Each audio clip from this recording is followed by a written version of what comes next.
situation that started bad just gets worse and worse and worse. Got a report in that there's been some sort of explosion at the World Trade Center. That looks like a second plane. We're talking about massive casualties here.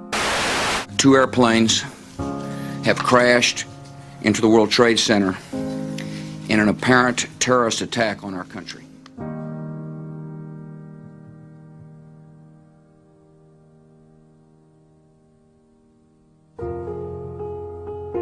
And stop and punish those who would do harm to the American people. It is now my honor to sign into law the USA Patriot Act. So the real question is, what is the USA Patriot Act? The USA Patriot Act is actually an acronym that stands for Uniting and Strengthening to America by Providing Appropriate Tools Required to Intercept and Obstruct Terrorism. The Act is made up of 1,016 sections that all have to do with surveillance by the government. Each section has a list of new rules and laws that apply to modern surveillance in and out of the United States. The Act also modifies government intelligence agencies and privacy laws like the Electronic Communications Privacy Act. 1,000 lives were lost in 9/11, meaning that this bill would be passed fast. It passed in the Senate 98-1, and it passed in the House 357-66. In 45 days, the Act was signed into law October 2001.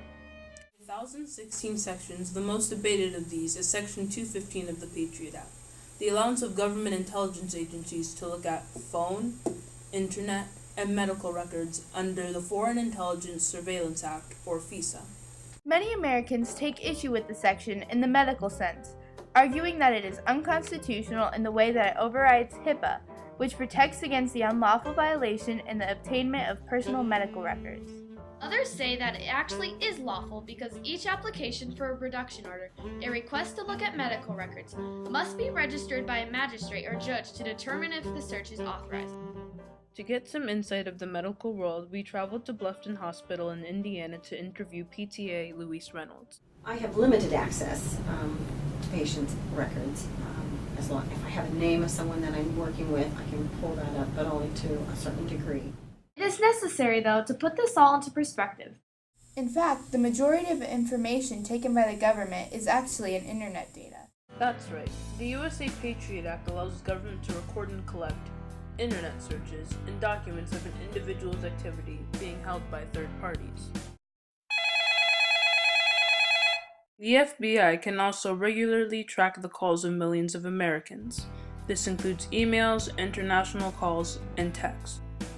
The Patriot Act obtains info using what's called knowledge management, the process through which an enterprise uses its collective intelligence to accomplish its strategic objectives. But let's take a look at the pros and cons. So, in a 2005 address to the public, former President Bush stated that the Patriot Act had only merely linked the sharing of information between law enforcement and intelligence authorities. The Cyber Intelligence Sharing and Protection is a law supporting this idea and is also designed to counter the increase of cybersecurity incidents. The U.S. government actually found out that incidents reported by federal agencies have risen 800% since 2006, giving more reasons to have a law like CISPA. But there's also a part of Section 215 that people see as a downside. Many others even think it's the government stepping on the rights of the people.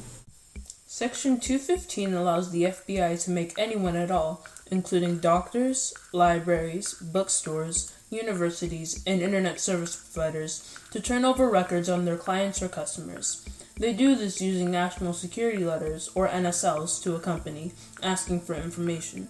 In 2012, it's presumed that Google received 500 NSLs asking for data, such as the names and addresses of Google users. Millions of people saw this as a threat to their privacy. In March 2013, the Director of National Intelligence promised American citizens that the government and the NSA were not spying on millions of them. Does the NSA collect any type of data at all on millions or hundreds of millions of Americans? No, sir. This was not true.